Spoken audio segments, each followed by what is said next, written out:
privilégio, nós não tínhamos nenhum mérito para nós alcançarmos o céu, mas Jesus assumiu o teu lugar, assumiu o meu lugar, e foi até a cruz, e ali ele bradou: tudo está consumado.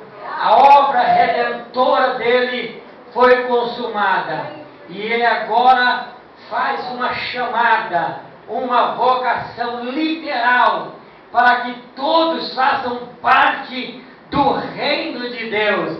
E você não pode ficar de fora, porque Deus tem uma tarefa para você.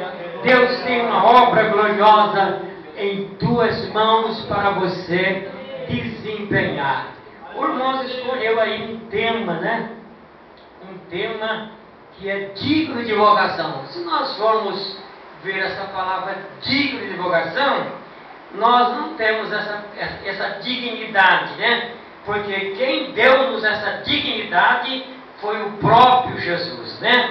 Ele que nos fez seu irmão mais velho, né?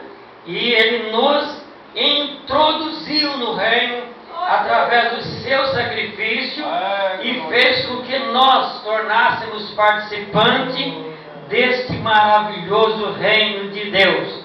Todos são chamados. E nesta noite essa palavra digno de vocação. Aí você pergunta: irmão, o que é vocação? Vocação é um chamado, né?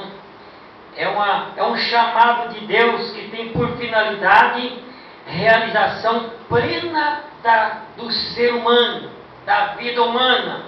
Ninguém nesta vida veio a este mundo por uma causa.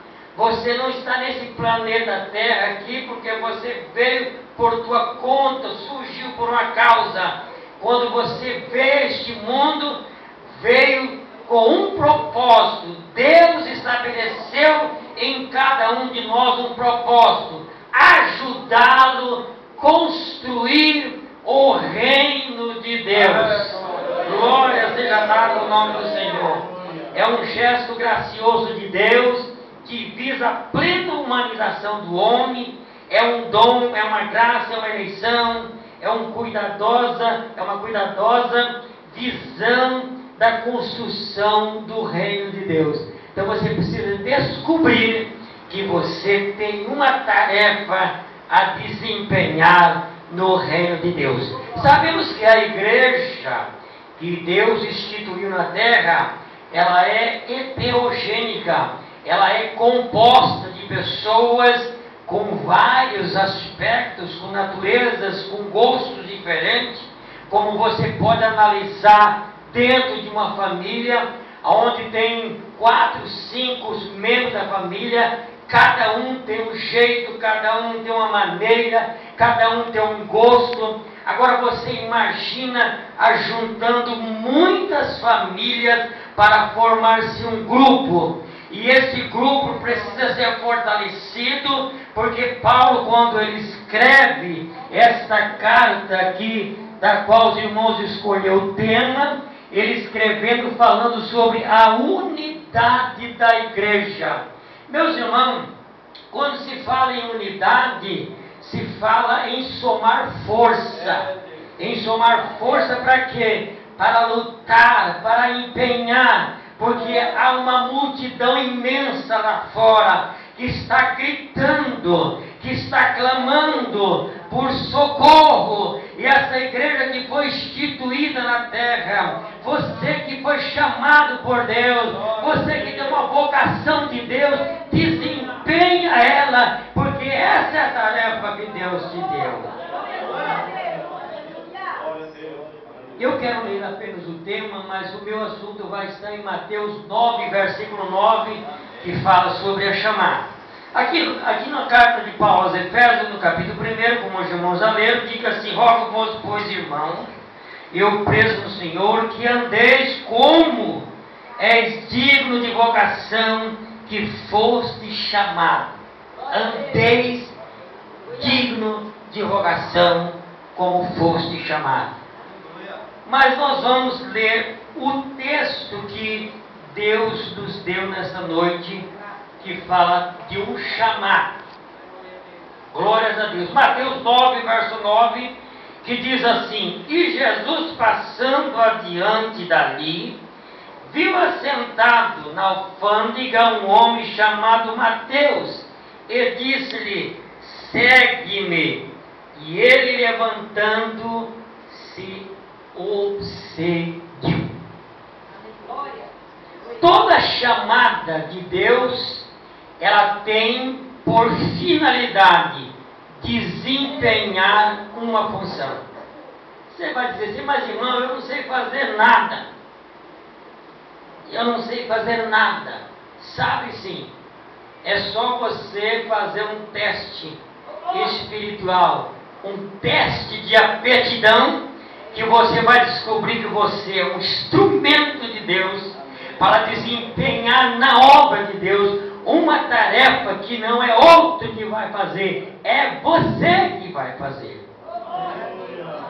Nós vemos a história de Mateus, um dos discípulos de Jesus. Esse homem, ele era um coletor de imposto, estava na alfândega, ele cobrava imposto pelos romanos e também dos seus compatriotas, os judeus. Ele era um homem de uma grande habilidade, porque um coletor tem que ter uma certa formação para trabalhar numa coletoria. Este homem, ele cobrava imposto dos comerciantes e de todos aqueles que tivessem qualquer atividade comercial e também dos seus compatriotas, os seus judeus. Mas esse homem, ele não era bem visto pela posição dele. Esse homem estava numa posição em que cobrava imposto. Você sabe que cobrar não é engraçado, né? Quando você está, por exemplo, em casa, bate na porta, você olha, é um cobrador. Você gostaria de não estar ali, né? Mas esse homem agora, justamente nessa hora, né? Vem me incomodar na hora do almoço, ou a hora que eu estou saindo. Quer dizer, o cobrador nunca ele é bem visto.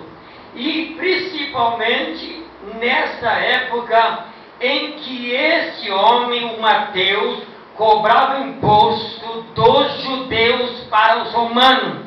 Ele não era uma pessoa bem aceitável. É assim que sempre acontece, irmãos. Muitas vezes as pessoas olham para você e não vê você com bons olhos. Mas tem alguém que vê você diferente. Tem alguém que vê você antes que você fosse formado no ventre da sua mãe.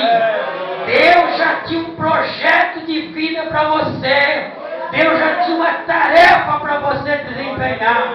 E Mateus estava ali, quem sabe ele jamais imaginaria que ele ia ter um chamado de Deus para escrever a história do Filho de Deus. E a Bíblia diz que Jesus ia passando por ali e chamou Mateus e disse: vem e segue-me. Você já imaginou você, um homem de posição como Mateus, estava ali na coletoria cobrando imposto? Esse homem não titubeou, ele ouviu o chamado de Jesus que passou e disse: vem e segue-me.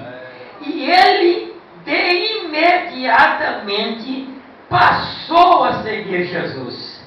Mas será que seguir Jesus, o resultado, esse homem, ele tinha essa posição, ele ganhava muito bem, ele era um homem que certamente tinha uma vida social muito boa, e agora de repente esse homem ouve um transeunte passar por ele e dizer assim: vem e segue-me.